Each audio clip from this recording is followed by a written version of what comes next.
Hey, good morning, everybody. Super excited to be here today.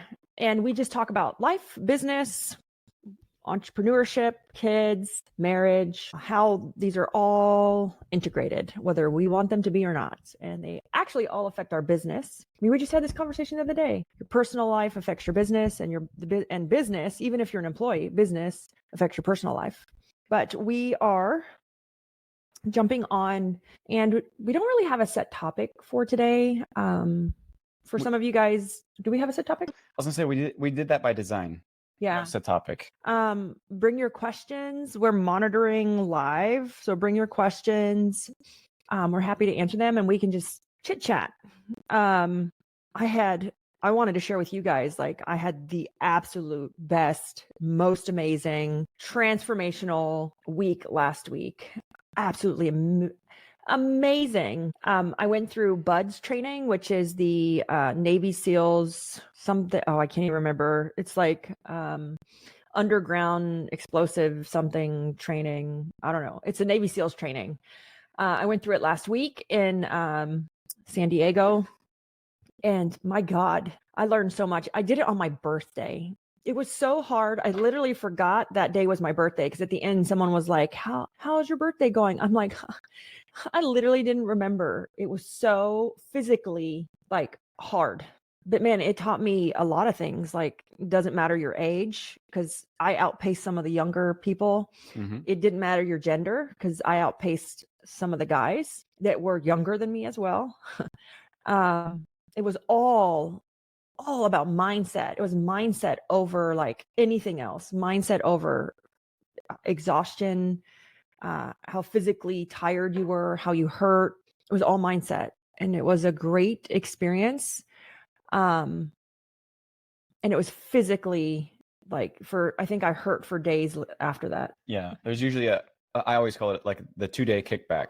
Whenever you do something extreme or hard, your body's not used to it. It always takes 2 days before it just really hits you. Yeah. Yeah. It was incredible to go through that. And it's funny because when we got done, I was sitting on the bus next to a friend, Caden. He owns a cleaning software for commercial cleaning. And when we were going, we were scared. We were like, oh my God, how hard is this going to be? Like, I'm not sure. When we got back on the bus, we actually expected it to be like, we expected them to be meaner.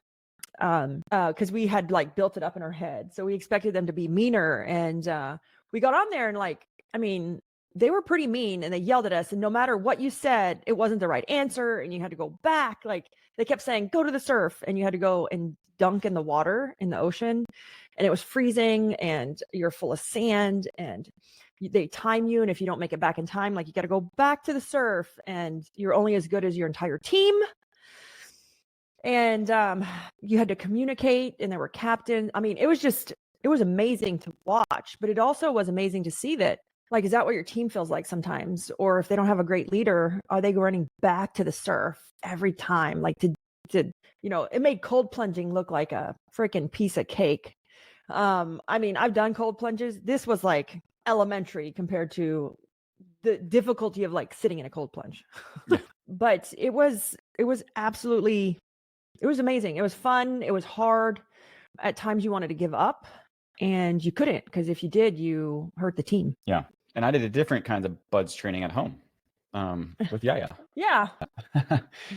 Which, by the way, she finally, we finished her very last cookie booth for the season. Yesterday, she sold out every single one of her cookies. We are out of cookies. So we are good to go. Yeah. How many did she sell? Do you know yet? I don't. She was asking me earlier today. I'm like, I got to count. I don't know right now. But I think it's close to about 2,000 or so. This year was a little bit more tricky because prices went up, and just a little bit of a kick with whatever buzz they had on blogs and this and that. Yeah, about the Girl Scout cookies. And then we also have a personal friction point with the Girl Scout cookies, not Girl Scouts. Yeah. We don't eat sugar. So it's like, it's hard to push a product that you don't even eat yourself. Yeah. So last year I didn't eat one Girl Scout cookie, and I didn't eat one Girl Scout cookie this year. Now, Chris, it was different for you last year. Last year I supported the troops.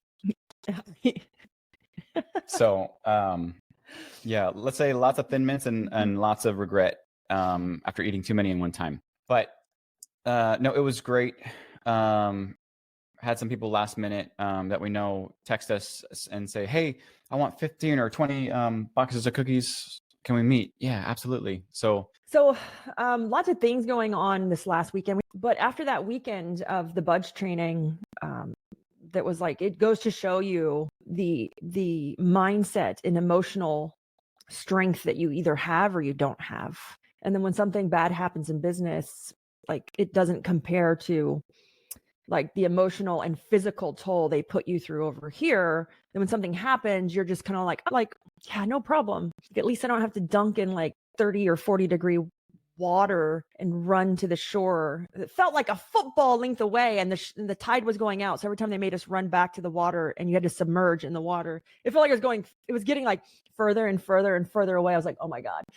So but you still had to keep the same time. We had to keep the same time, man, the same time. And it was fun, and it creates for some great memories. And then the next day I met the most amazing Chinese doctor, and he took us through an experience like no experience I've ever been through as far as personal mastery of your emotions and your organs and your body. And then we went on a very, very surreal spiritual breathwork journey that was just absolutely amazing.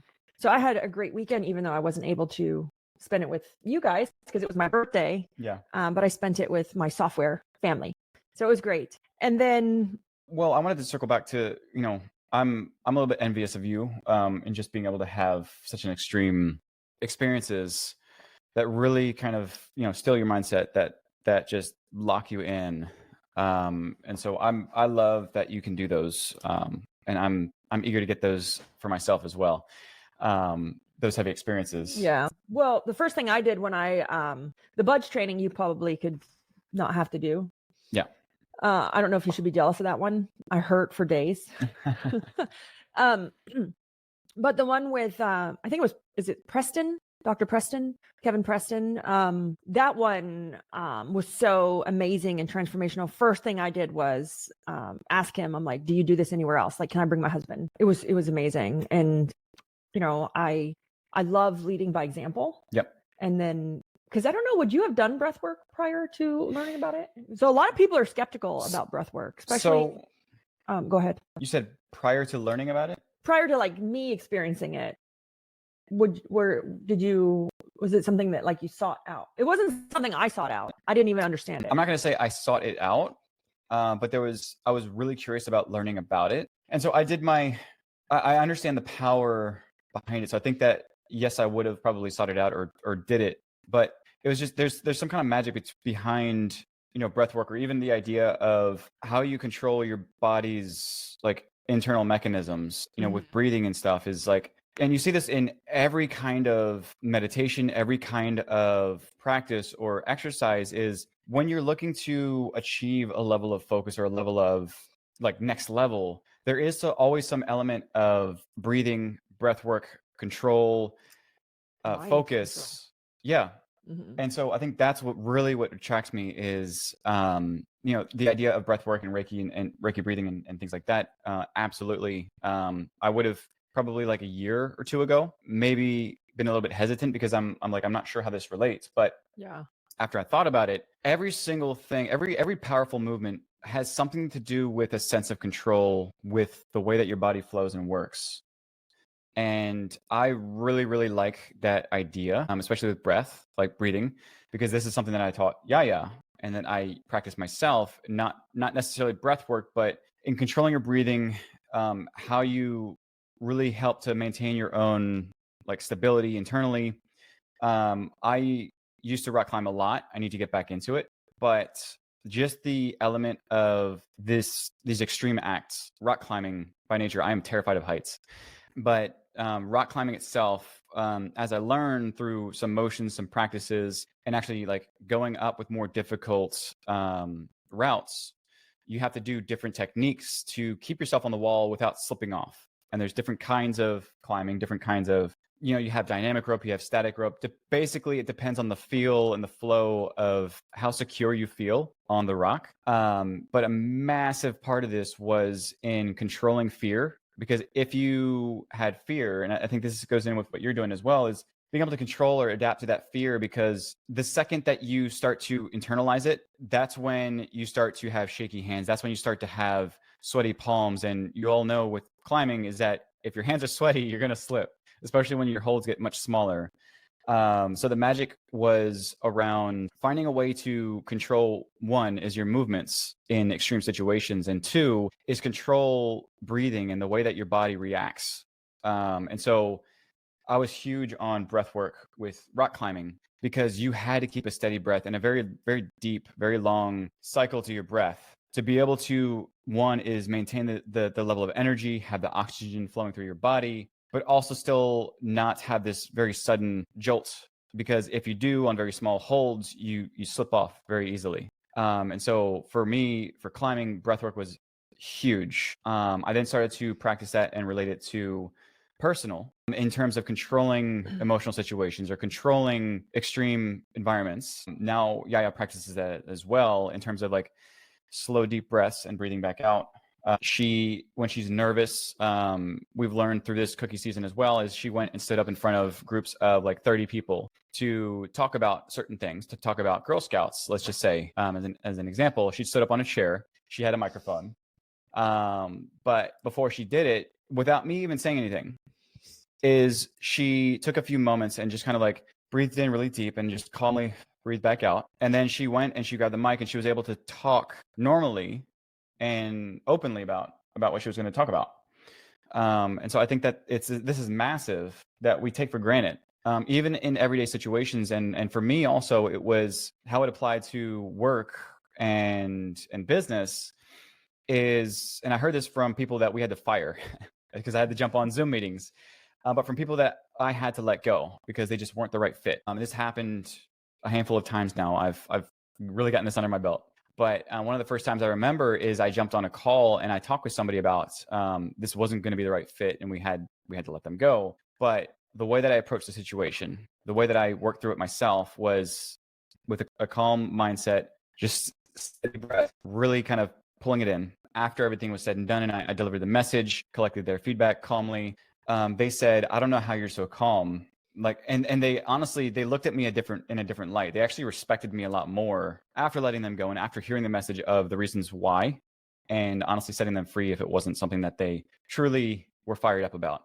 But breath work and staying calm, I think I actually built a better relationship for them in that meeting of letting them go than I had previously with them actually in the company. I just wanted to put that out there. Yeah. And for all my business owners out there watching, I made Chris do these hard things, like letting people go on purpose. Why? I could have stepped in and done it. But why? Because we need to do hard things on purpose. I knew he could do them, but he didn't want to do them. And so by saying, "Hey, I need you to do this. I know you can do it." It's just like saying doing the budge training or rappelling off a wall or doing scary things. It's making, having him do them on purpose to build up that fear. And how do you work through it each time? So like if you have someone in the company that's like they're growing, they're aspiring, you want them to take more on, you have to make them do hard things. Like you have to say, "Hey, I need you to do this. I know you don't want to. It's actually not even your place, probably, as in like leadership or the way it works, but I need you to take care of this because it's going to build you up. It's going to, if you can have this difficult conversation, if you can do these things, it's just going to make you grow as a person." And so, yeah, poor Chris. Sorry. But that's but also, you did a good thing. Yeah. Yeah. But that's also the reason why I make it a pattern of saying yes in everything that comes my way. Yeah. I mean, you have to do hard things on purpose. It's hard things on purpose. It's a part of your brain. It's part of your emotional system, that if you do these hard things on purpose, when hard things happen, they're so much easier. Like they're so much easier. Like that's why the group I'm in, they made us go through budge training. Like I would never in a million years think about, I should do this. And then like every quarter we meet and they make us do hard things on purpose. But when it's on purpose, we can kind of control our emotions a little bit better. because we know we're in control, but we're still scared or fearing the unknown. Versus like if we're only facing the hard things when we don't have control, it's overwhelming and it's exhausting. It's a constant like just feeling of like burnout or chaos. I have so many business owners I've coached over the last like month. They're stuck right now. They're like stuck. And there's a part of me, and I say this to all of them, there's not another process or marketing thing or system or software that you could go buy right now to get you unstuck. It's all like you right now. Like this is the personal mastery, the self-work that we don't want to do. And it's one of those things is doing hard things on purpose so that when it's hard in the business, you're just like, oh, yeah, it doesn't keep you up. You can control your breathing. You can control your emotions. Because if we don't do the hard things on purpose, we will get physically and emotionally drained, like exhausted, to where we don't even like want to be involved in the company. Like we don't even want to do our own job. And so those hard things on purpose are really, really great like exercises to do. One of my EO friends says he does them like once a quarter on purpose, do like hard things. So I think it's fun, and it's something that a lot of entrepreneurs need to actually add into growth. Yeah. And I think it's because people, I'm sure there are like, I do hard things. I have a business.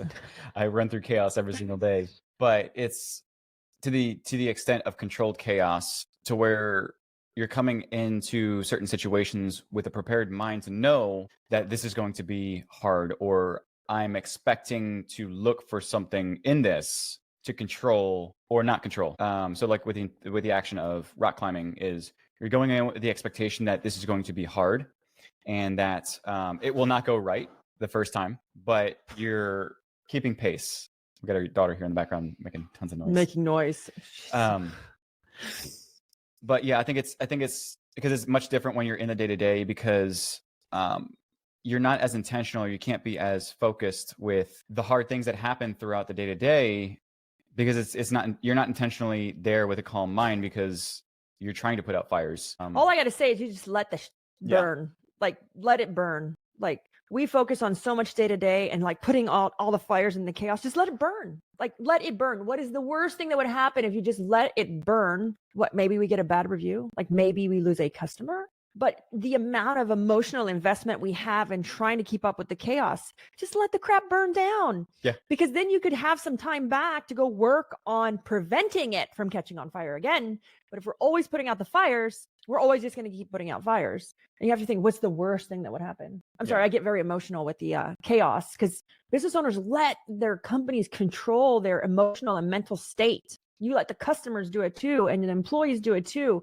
You need to have control of your mental state. You're going to get to a point to where that you don't care if they call on you or not. And then then now it's time to move on.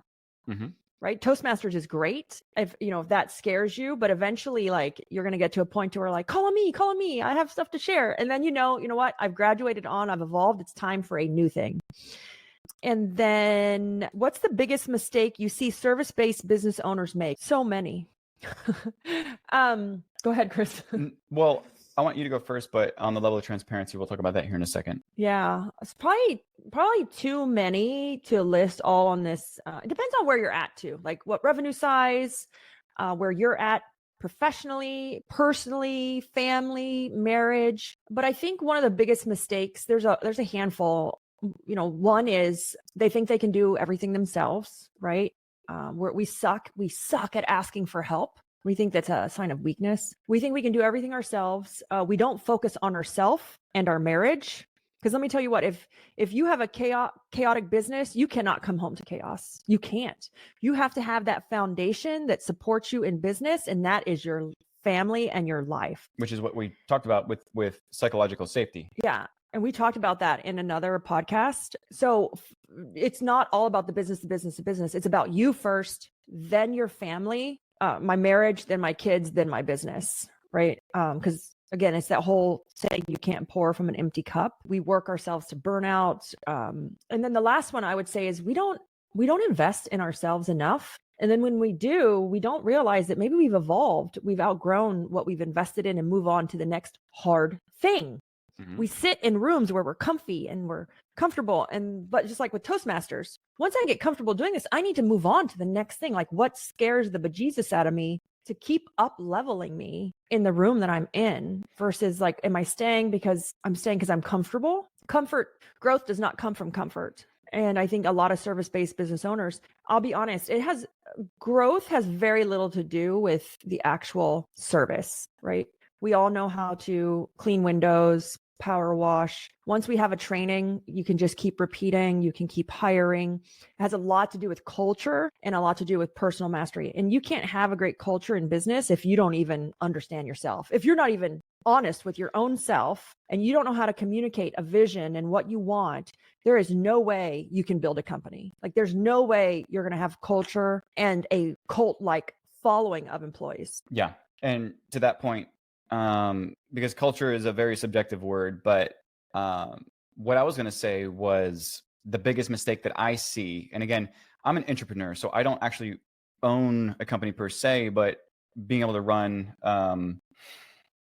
a few companies that we have under our belt is the level of transparency that you deliver. And I mean in like the smallest things. And we came across this the other day, is getting people to buy in to the idea of what you're doing to the fullest degree. We talked about that this morning when Marcy was like, I need the logo. But what I mean is like, and we'll talk about that in here in a second, yeah. But getting people to buy in like to the highest degree, and I'll be honest with you, I don't really relate it to culture. It's not really culture, but it's the transparency built around the culture in how you decide to deliver information or how you choose to withhold information is, I think, the biggest failure, the biggest mistakes that that businesses make. Because again, it's all about perception. It's all about feeling. It's all about people. And when you talk about withholding information, people get a sense of that, regardless of what it is. Yeah, it's lack of trust. It's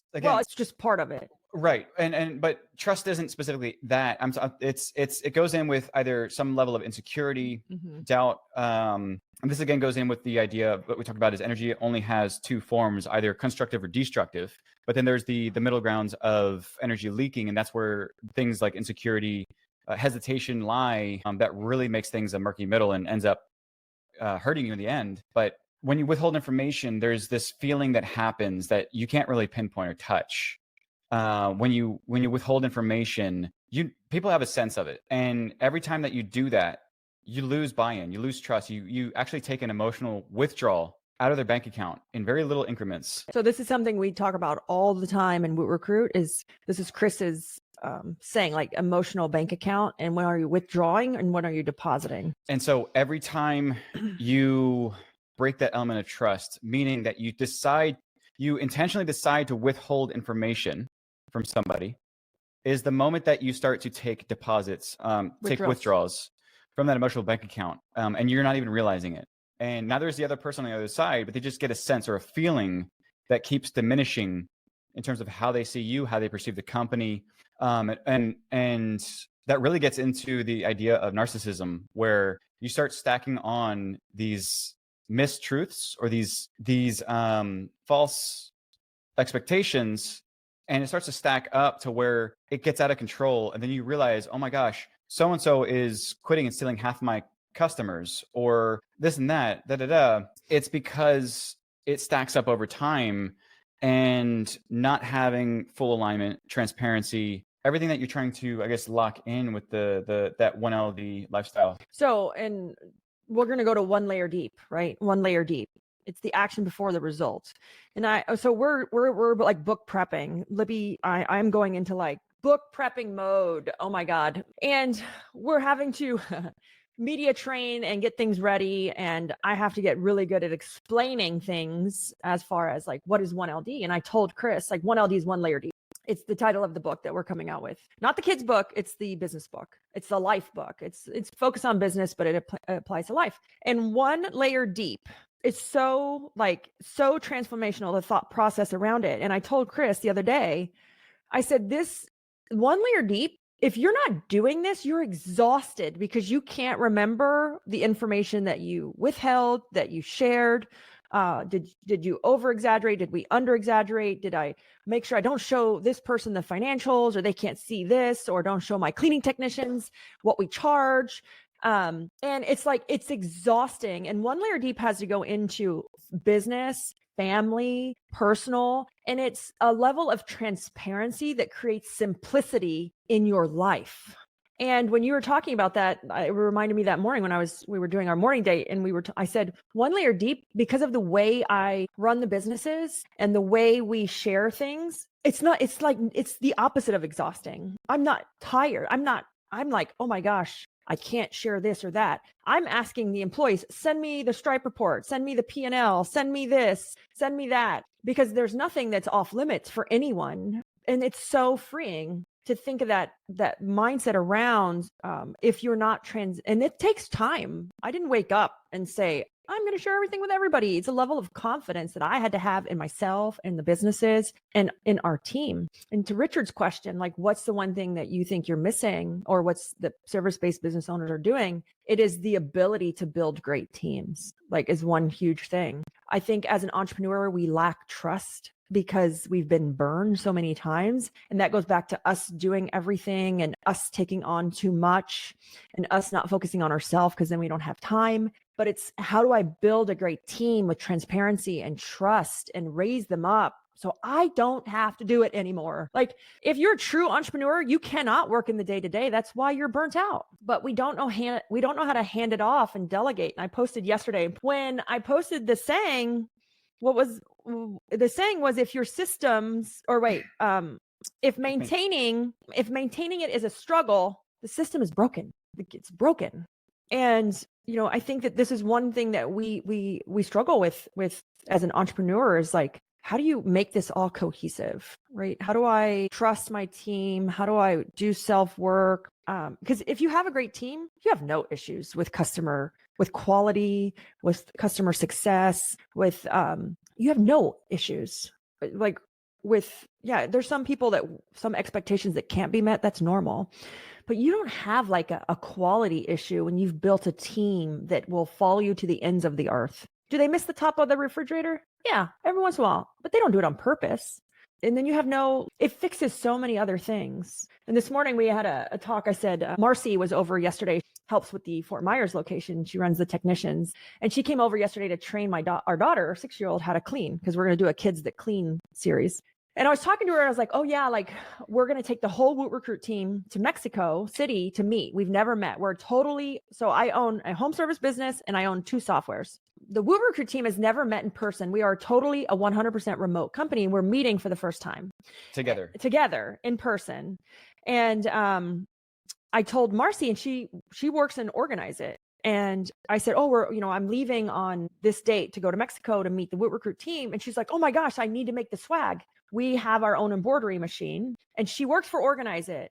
But she's like, you got to get me the logos. I got to get this done for you before you leave, so that the Woot Recruit team can get their swag. Like, we want to get them swag. Go ahead. And just for clarity, there has never been any overlap from the Organize It team into Woot Recruit prior to this point? No, but they know, because I share, I'm open. They see this, like, and she's like, oh, I want to make sure that I get it done for them so that you can take it. That is like the ultimate goal, is that your employees, your team is on board no matter what you're doing, no matter if you open another company.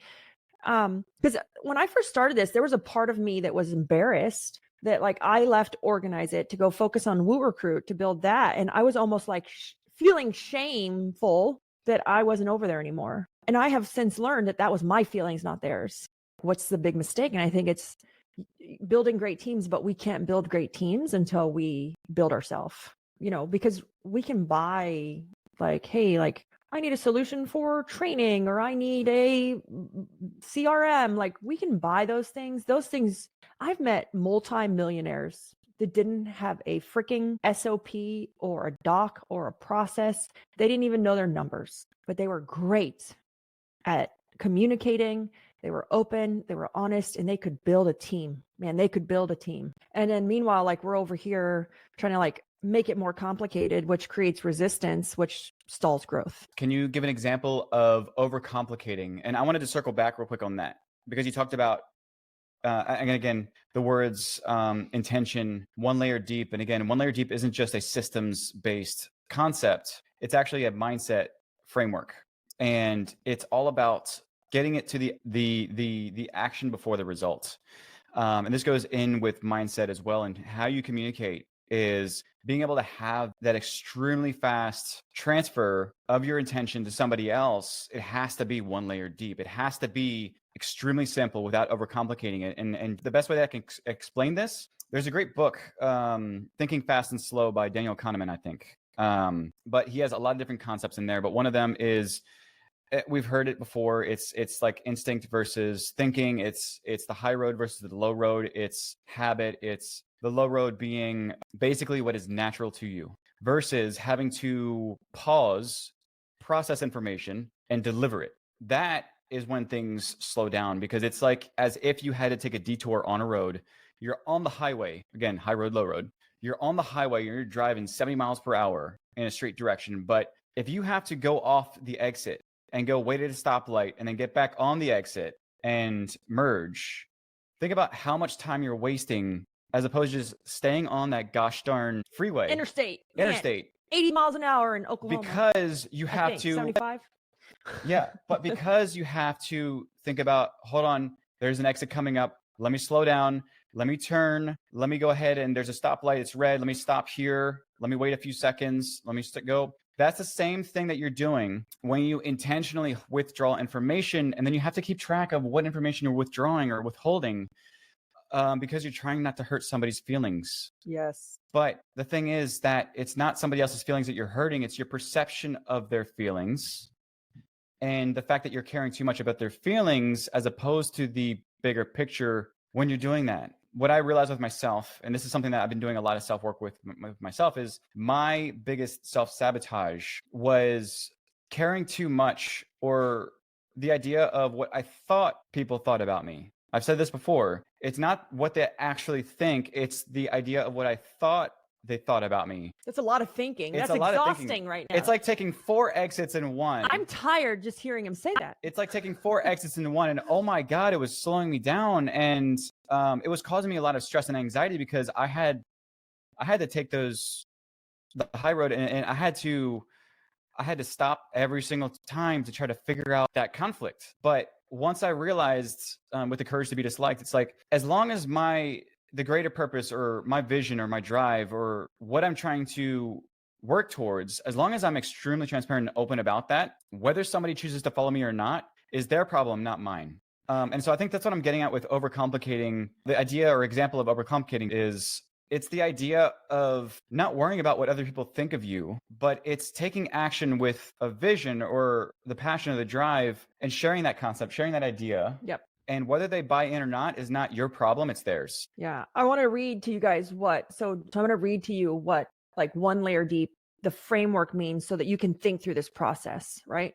So one layer deep is it's the step before execution. It's the intentional decision-making system that primes your action for maximum efficiency and sustainability, right? Is it sustainable?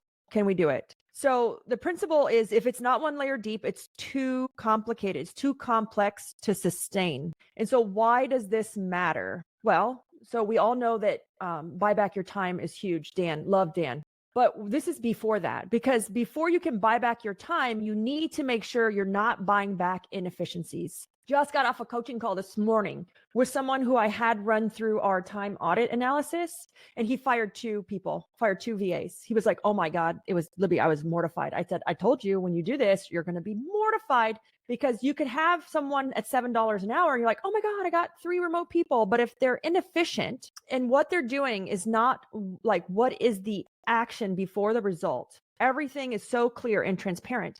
That $7 an hour employee is 3 times inefficient. Like, they're 3 times slower or less likely to implement and execute. So that cost you $21 an hour. So you're buying back inefficiencies if you have not created the simplicity in your business. The other reason it's important is because before you can optimize a system, you need to simplify them. You cannot optimize difficulty. You cannot optimize something that is got so many layers. It is so difficult. And there was the statement or the saying of, if you have a system that's broken, automating it. Oh, you're just amplifying the broken. I would cuss if I could, but Facebook will shut me down.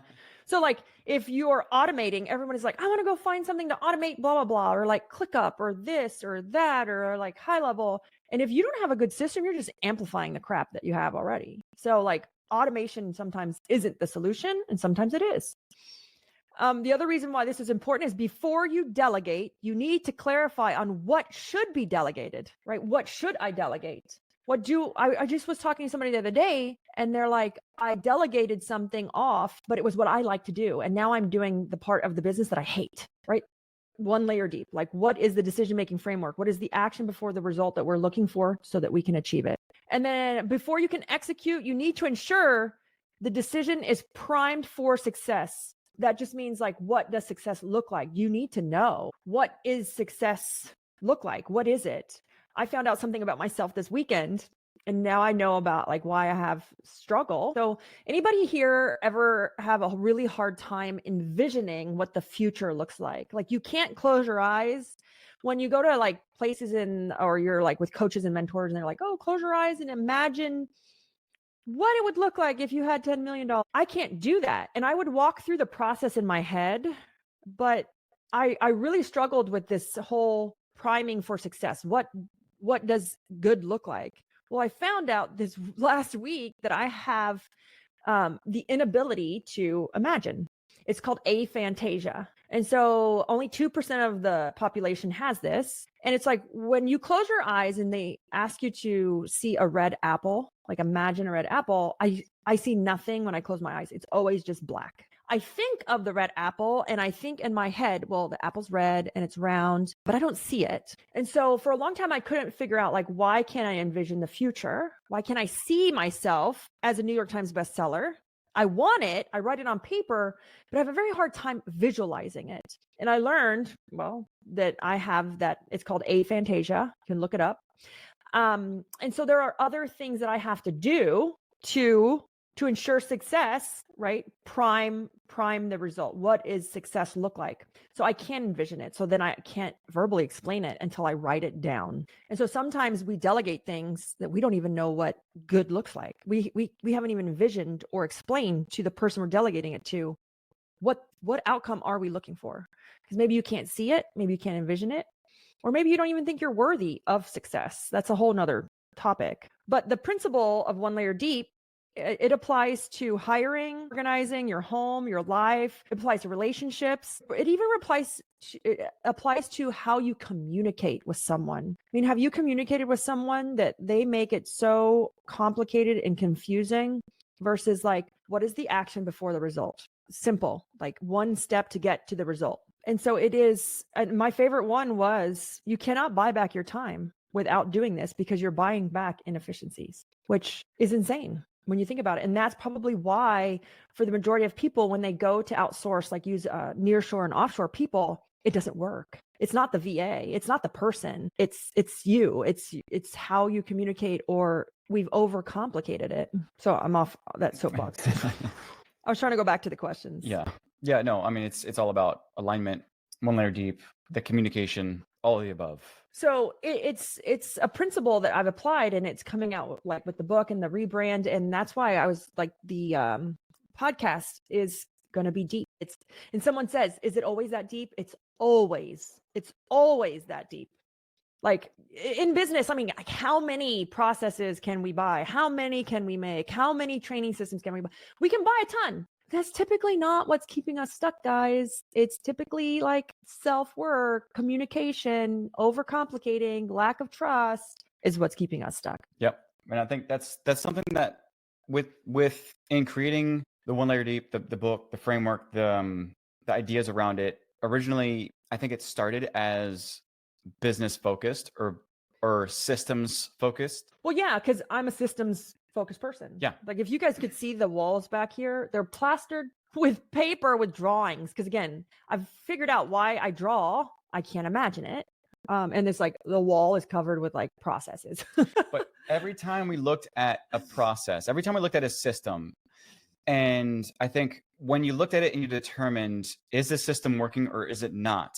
And if it wasn't, trying to figure out what that missing element was, I think what ended up happening is that we kept coming back to and circling back to the reason why the system isn't working is because either the discussion around it, the communication, or the transparency isn't there that ended up breaking the system. And so I know it sounds very lame, but every system fundamentally, whether it succeeds or not, is based on the level of communication that you deliver around it.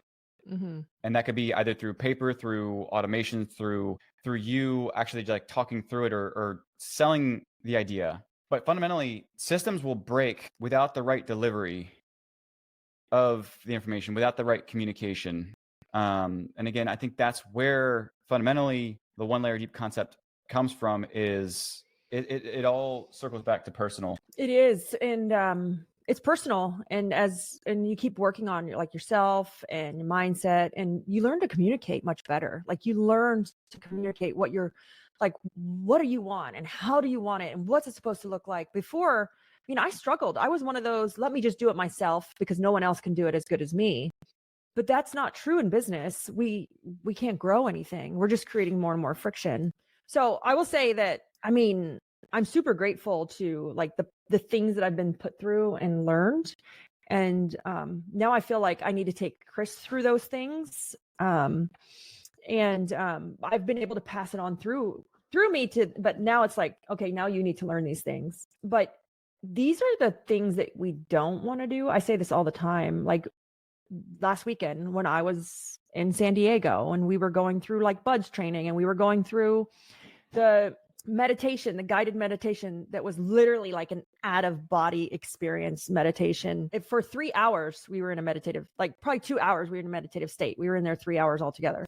The things that come to surface are the things you don't even want to think about. They're the things you don't want to address. They're the things you don't like about yourself. They're the things that happened to you in your past. They're the things that you judge yourself about. Until you work through those things, it's going to be really hard for you to achieve what you're actually able to achieve. Like we're all put on this world for a greater purpose, for a greater good, whatever that is. And it's different to everyone, and it has nothing to do with money. But until you work through these things, you're never going to achieve like true purpose. You're never going to have that fulfillment in life.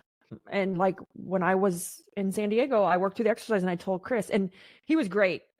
I will say, I told Chris, I was like, oh my gosh, I have a spiritual crush on this guy. He's amazing. Chris is like, slow down now. Like easy. Not like a crush as in like, oh my gosh, he's just so motivational when he speaks. I had a work crush on Patrick Lencioni for the longest time. And it's the way they speak and deliver information. It's so transformational. It's how connected he was to the words he was actually saying. Mm-hmm. So every word had intention. Yes. And that's what we are trying to achieve. Every word that we share and we speak to our children.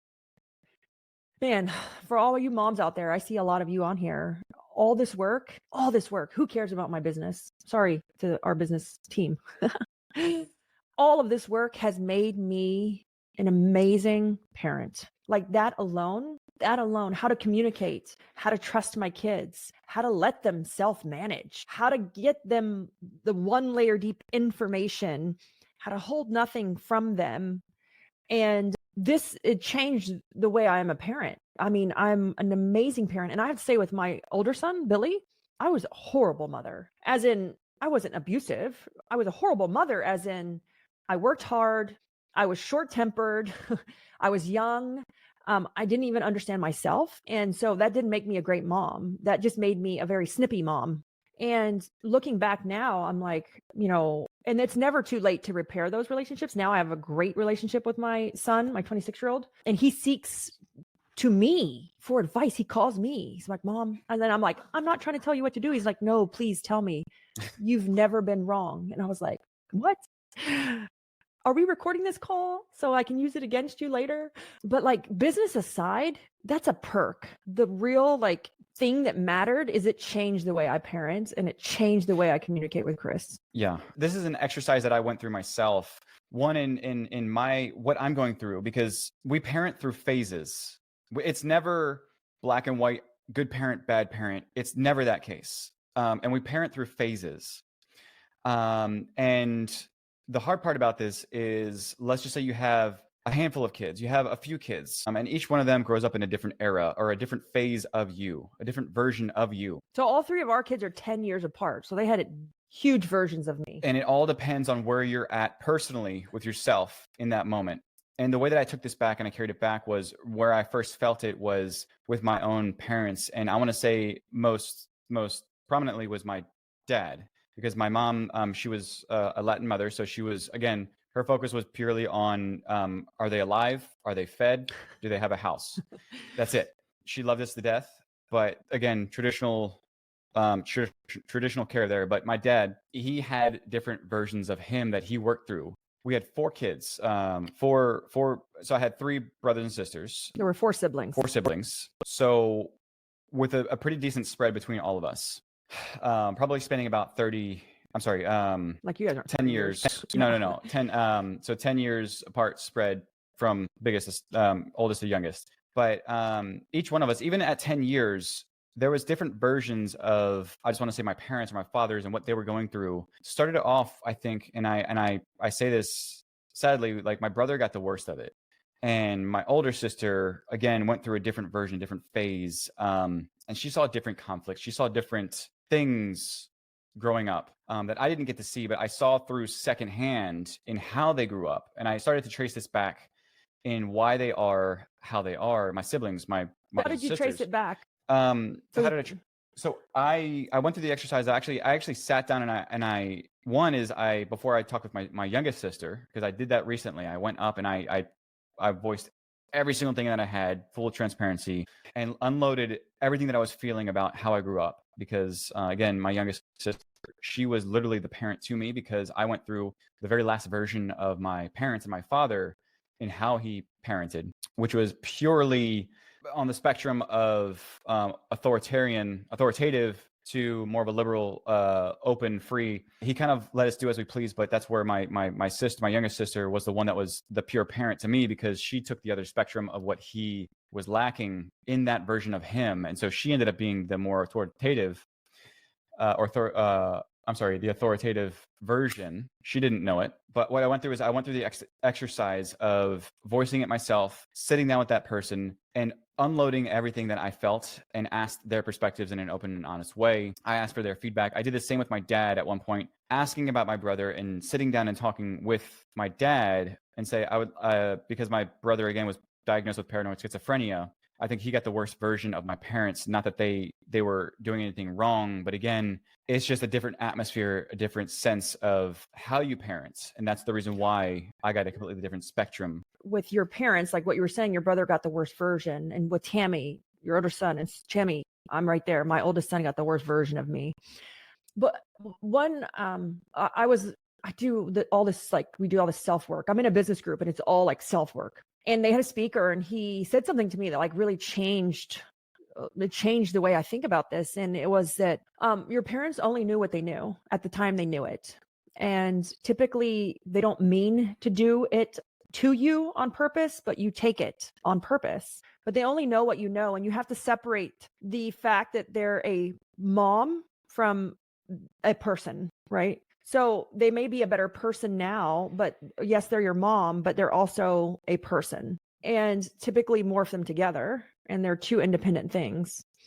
And so we can't be mad at, our mom or our dad for something, but now you see them and they're this person over here. That's who they were in that time. And they only knew what they knew. And for like with my older son, I only knew what I knew. And I was in a miserable place in my life, which then came out through how I parented.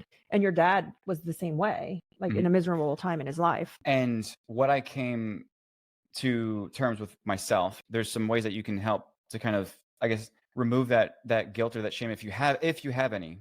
But the way that I reasoned with it with myself, after really working on myself and understanding people with my father and the way that he parented in his version for me, is that I understood that there's that version, and I could learn through what he didn't share with me, what he didn't give with me is like the mistakes and stuff. Like I learned through that, through his mistakes.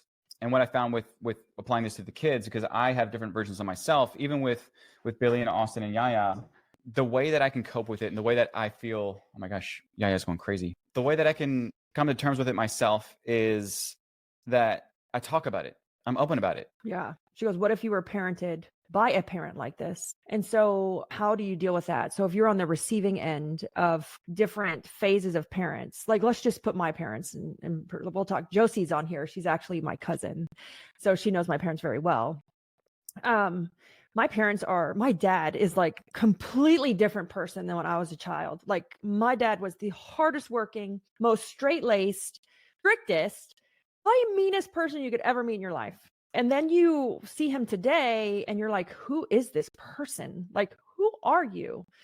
And the way he treats my daughter, I was like, I don't even know who you are. Plus, this is not fair because you treated me much different. It wasn't mean or bad. He was so strict, but I'm like, who are you? And so, and then going back to like my son, the one way I've dealt with being parented in a certain way with my parents is like Chris said, I talked to my mom. Like I told her that I was unhappy with certain things or struggle with certain things. But it's opening up and having those conversations, whether they care or not. I have to say it and I have to share it. I don't care. I don't want them to respond. I don't need them to respond. I don't need them to agree. I just have to communicate it so I can then release it. I can release anything I had. And I did this with my 26-year-old. And when I got to this point and realizing that, oh my God, I was not a great parent when he was little, I had to confront him. I had to say, and I had to tell him, and I had to apologize. And I had to say, I realize this now, like I wasn't the greatest parent. I was always there.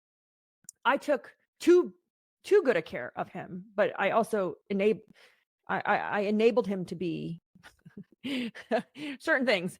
But I had to apologize, and whether he accepted my apology or not, I also told him that I needed to talk about my past with his dad, and did I have his blessing with that?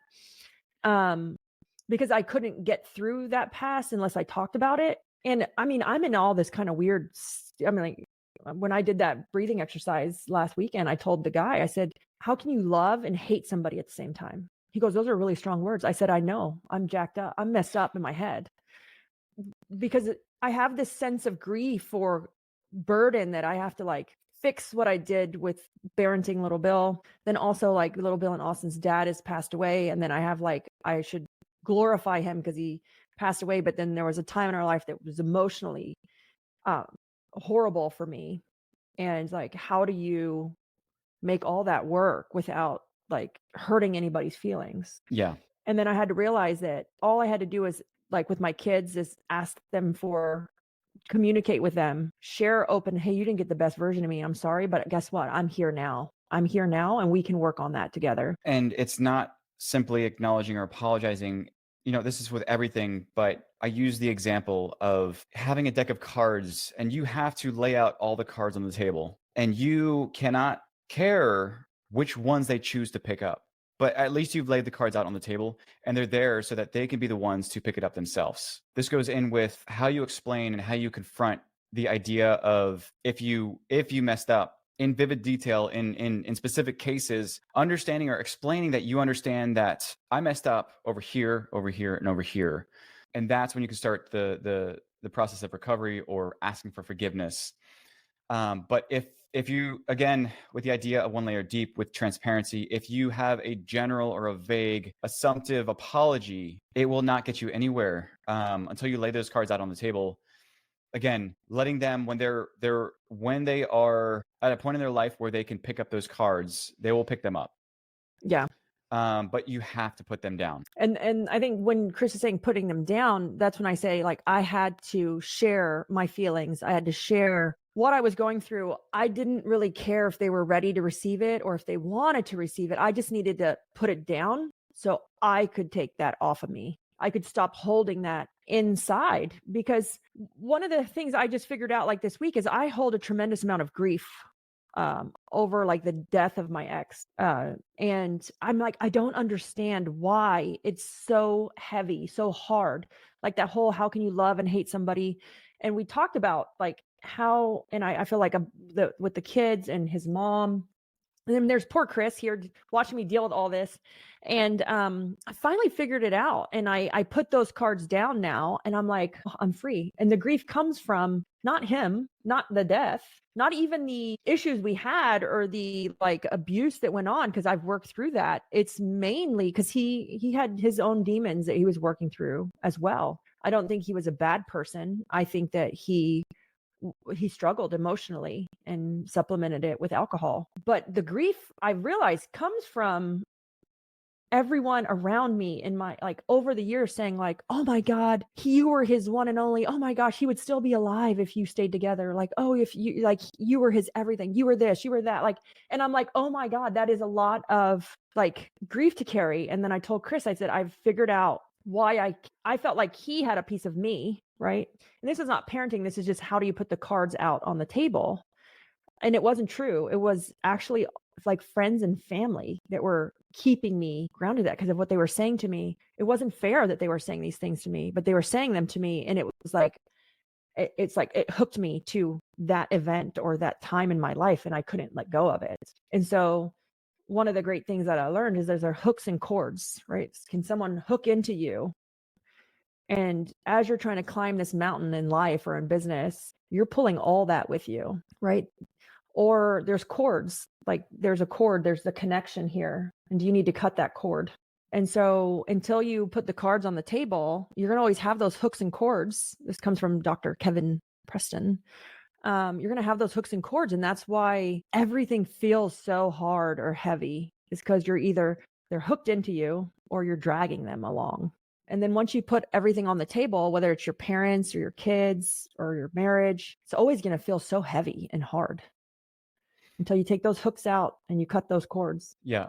And so I'll say this is I had to do the reverse with my dad because there were no cards on the table. He never placed them down. Smartest man I've ever met in my life, by the way. Yeah. Greatest person. But again, there were no cards on the table. He never placed them down, meaning that he wasn't fully understanding or open with himself, not with me, because he did a great job of caring for me, but with himself. And this is where all of the problems fell back.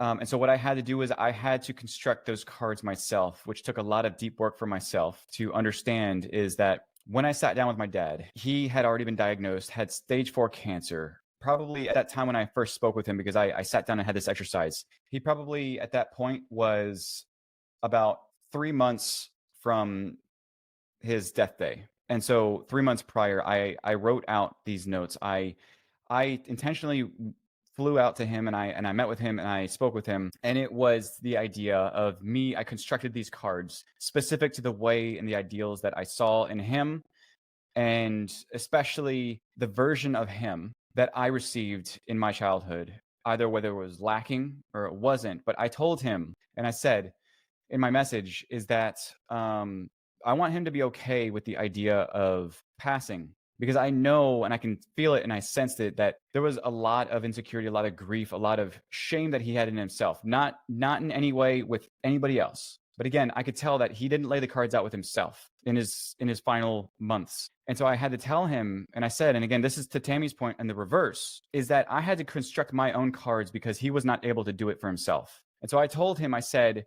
I wanted to let him know that in everything that he's screwed up in life, in every way that he's failed as a parent, is that I recognize that, and that I told him that I appreciate for messing up, because I was able to learn through that and to grow through that and understand what I don't want or what I shouldn't do in life in terms of what was not there. And so I had to make those cards for him and give him that sense of security, that psychological safety, because he was not able to do that for himself. What do you do if you're parented by somebody like we're saying we were not the greatest parents?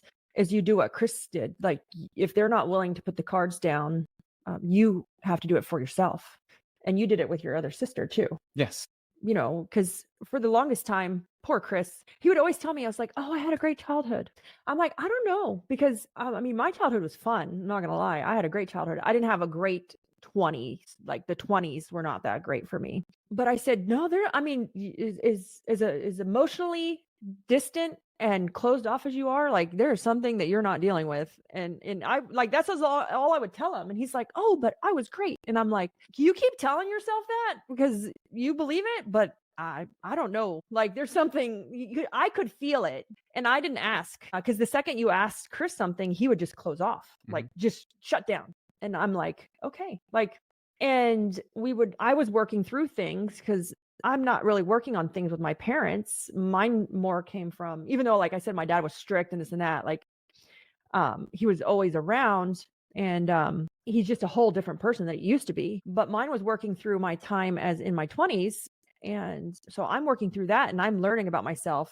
And then I see this in Chris and I could feel it. And I'm like, I don't know, but you're lying to yourself. Like I could feel him not being honest with himself. And you've done a lot of work with intentionally going, if they're not ready and they're not there yet, but I am. So you could do this with your kids, with your siblings, with your spouse. If they're not ready yet, you can't wait for them to be ready. Nor can you ask for them to pick up the cards. No, because you're not looking for a response. You don't want them to even say anything. Just let me put the cards down and step away, like with gratitude. Yeah, which was, it's difficult to do because it's confrontational. It's the hard things that we don't want to do. It's going deeper, but sometimes it's hard to do that because this is something I practice all the time now. I'll ask him a question and I'll tell him, I'm not looking for a response. I just need to say this out loud. And he'll think he needs to answer me. But it's kind of like, no, I don't need an answer. I don't need a response. I just need to say this so I get it out. And I'm not carrying that question, that burden, that stress, or that worry. Typically, when we interact with people, we think we need a response. We think we need to like have a conversation or an argument or collaborate over it. But sometimes, guys, there's a lot of power in silence, like just putting the cards down, saying, please don't say anything yet. Just take it in. And when you're ready, let me know, and leave it in silence. So I had to go through therapy, and every adult should go through therapy, by the way, because it's a neutral third party. None of us are perfect enough that we don't need to talk about something. I was in therapy. This was years ago.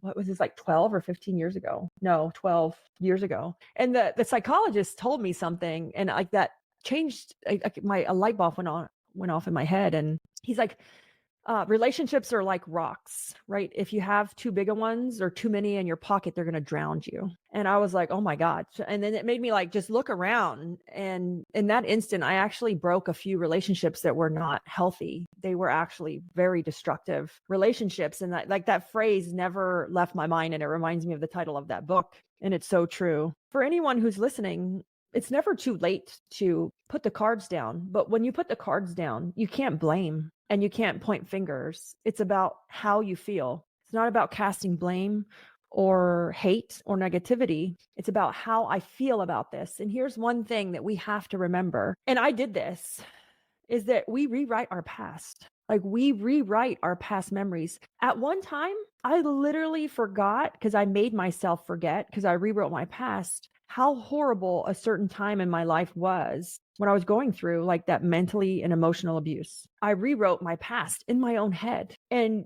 you have to ask yourself, like, I don't know if you were rewriting your past in your own head or not. Like, am I, and we rewrite it. And there's not necessarily, it's not bad or good, because you could rewrite it to help get over something. But by getting over something, you have to work through it.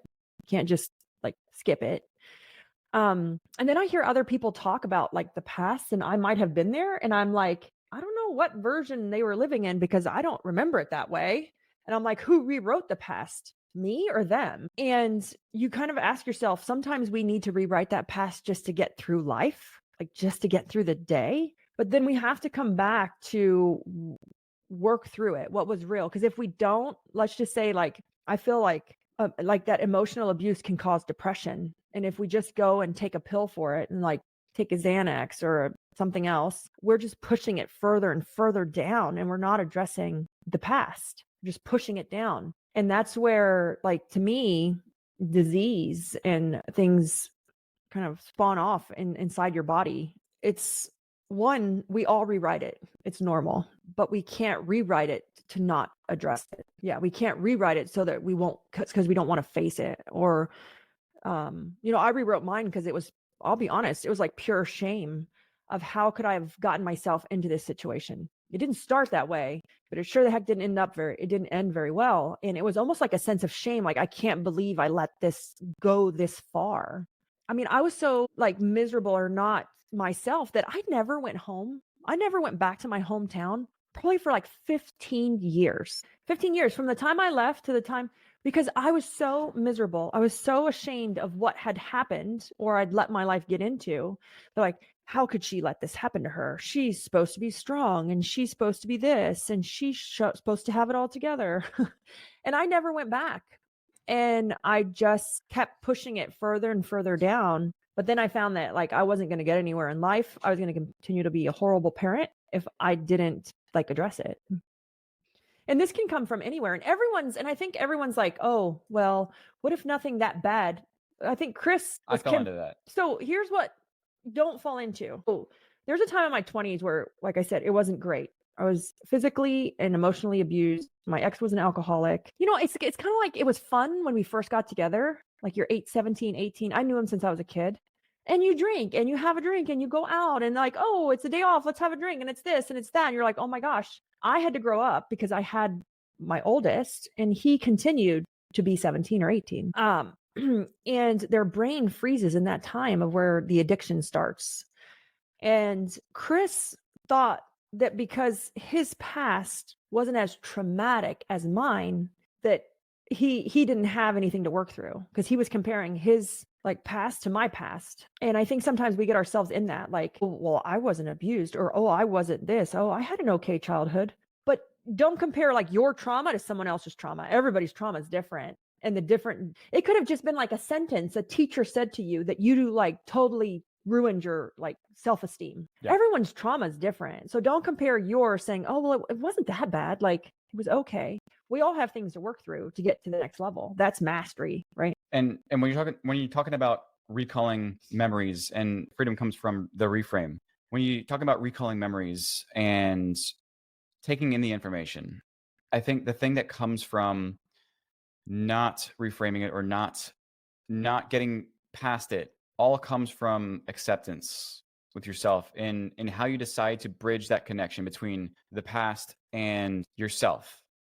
And that's where I think that I was intentionally blocking off that bridge, is because in recalling memories and when the topic came up, I kept saying that it wasn't that bad. It was fine. It was normal, or not really taking in the full experience in those memories in my past.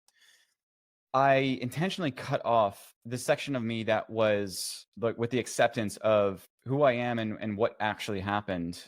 And so I was only recalling a half truth. And so I think with everybody, it's in order to recall these memories the right way, the truest way is like Libby said, is not to compare your traumas to somebody else's, but it's to recall it when it's the time for you to be open with yourself. So in order for that to happen, you have to be transparent with yourself and then go through the exercise of recalling these in a way that will really pull out every detail, invoke it. What I did with my youngest sister recently is the truest form of that. Is I went and I wrote down, I'm talking about pages of notes, and I sat down with full focus, walked and talked through every single thing, and I asked and I clarified without interruption. I needed to walk through every single piece of my past. Now that I was ready to understand and accept who I am and what was the reasons behind it, I then recalled every single piece of my past, every single piece of memory that I could,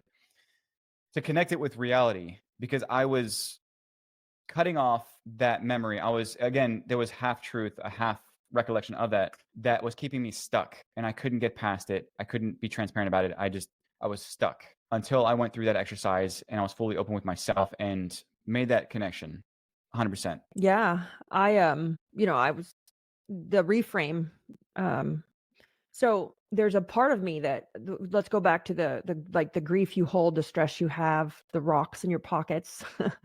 I am so happy with where I'm at right now. I'm so proud of who I am right now. And we worked through this exercise, and, Chris nailed it on the head when he said it. And I was like, oh my gosh, you're right. Is that I wouldn't change anything. I wouldn't change my past. I wouldn't change what happened to me. I wouldn't change anything. But by me being proud of who I am and my past, also means that like I'm okay with the death of my ex. And that is the thing that I couldn't say out loud. It's not that I wish, like, it's not that, it's just that by saying I'm proud and I wouldn't take anything back and I wouldn't change it. Yes, it sucked at times, also means that I accept it.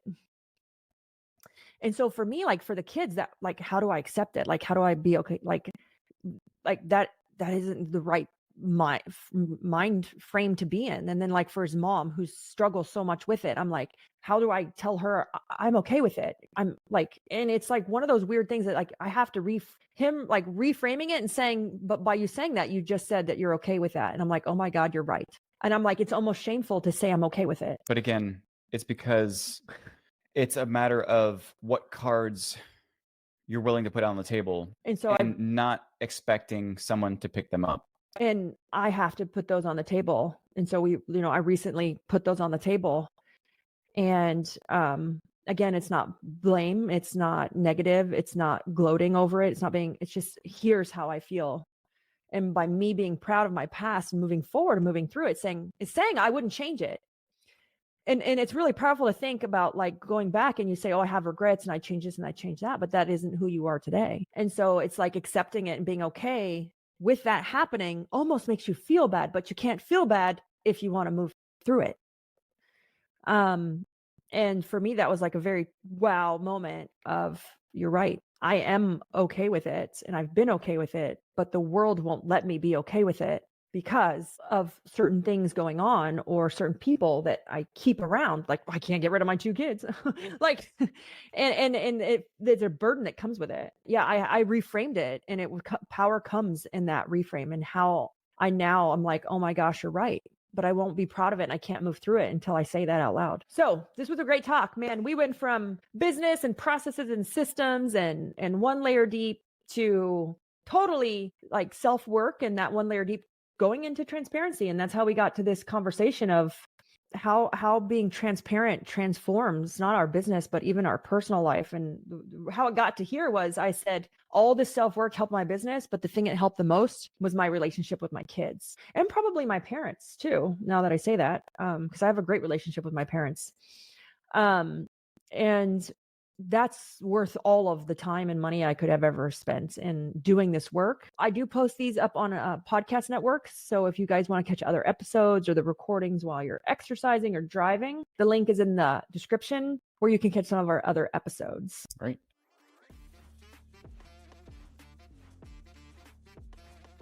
Hiring sucks, right? Sorting through bad applications, ghosted interviews, and wasted time. It's all exhausting. That's why we built WootRecruit, the hiring system designed to attract and convert the right people for your business fast. What are some of the benefits? Well, you get more qualified applicants without lifting a single finger. Increase your show rate, eliminate the worry of ghosting. Track every single step of our process with real-time data. If you're tired of hiring headache, go to wootrecruit.com and let us start filling your open roles today.